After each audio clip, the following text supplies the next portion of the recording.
Ang pagsamba hindi lang yun yung galing nating kumanta. Akala natin kasi ang worship yung kumakanta lang tayo, sumasayaw tayo. All of these are elements of worship as well. But worship is never about the song that you sing. It's the sacrifice that you bring. Ano yung mga sakripisyong ibinibigay mo sa Panginoon? That is your worship. Katulad ng babae, remember yung immoral woman na lumapit sa paanan ng Panginoon sa Luke chapter 7 and John 12? Yung lumapit sa paanan ng ating Panginoong Jesus, ang feeling niya, ang dumi-dumi niya. Feeling niya hindi siya karapat-dapat sa Panginoon. Pero yun ang gusto ko sa Panginoon, kahit gaano ka karumi. Pwede kang lumapit sa Kanya. Kaya Kanyang tanggapin. You are never too far para maabot ka ng ating Panginoon. Ano man ang nagawa mo, nakalimot ka man sa Diyos, every time you come to Him,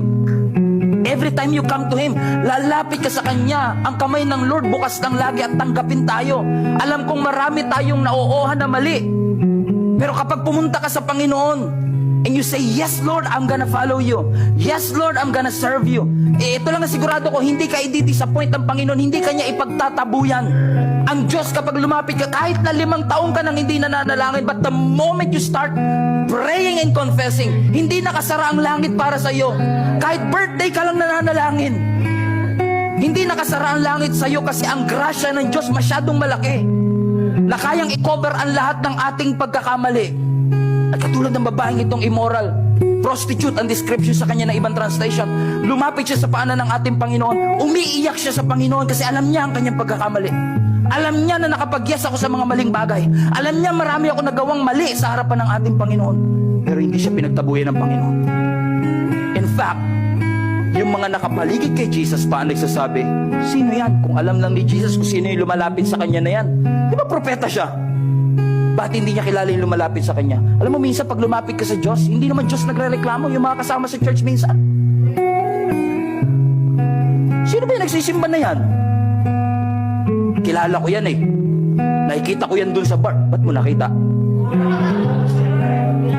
Andun ka din. Napadaan lang ako, pastor. Nag-survey kasi ako dun eh. Pero nakakatuwa, mga kapatid sa ating Panginoon, hindi kanya ipagtatabuyan.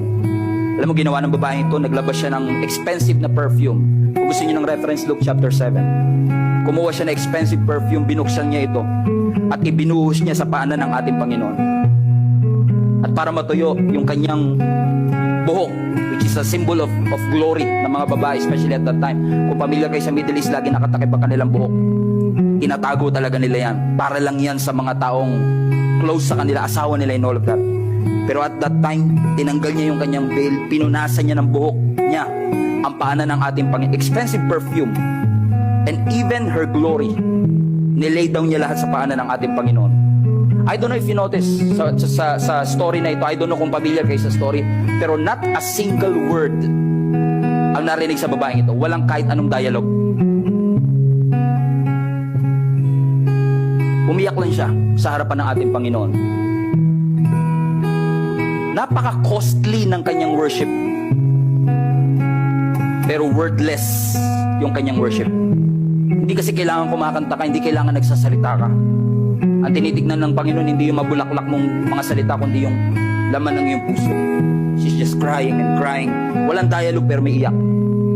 Nararanasan niyo ba yun? Minsan lumalapit kayo kay Lord, wala na kayong lakas para mag-dialogue. Wala na kayong lakas para gumawa ng speech ninyo. Napa-Lord ka na, Lord! I messed up. I made a mistake. And then nasabi ng mga Pharisees and hypocrites at that time, whoa, sino yung babae na yan?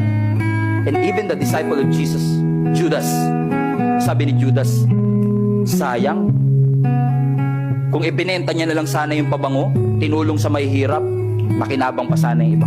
Parang ganda eh, no? Ganda ng design ni Judas, ha? Babay din pala to si Judas ito. Pero actually, that is a hypocritical concern. And Jesus knew that. Kasi para kay Judas, yung ginawa ng babae sa waste. Para kay Jesus, it's extravagant.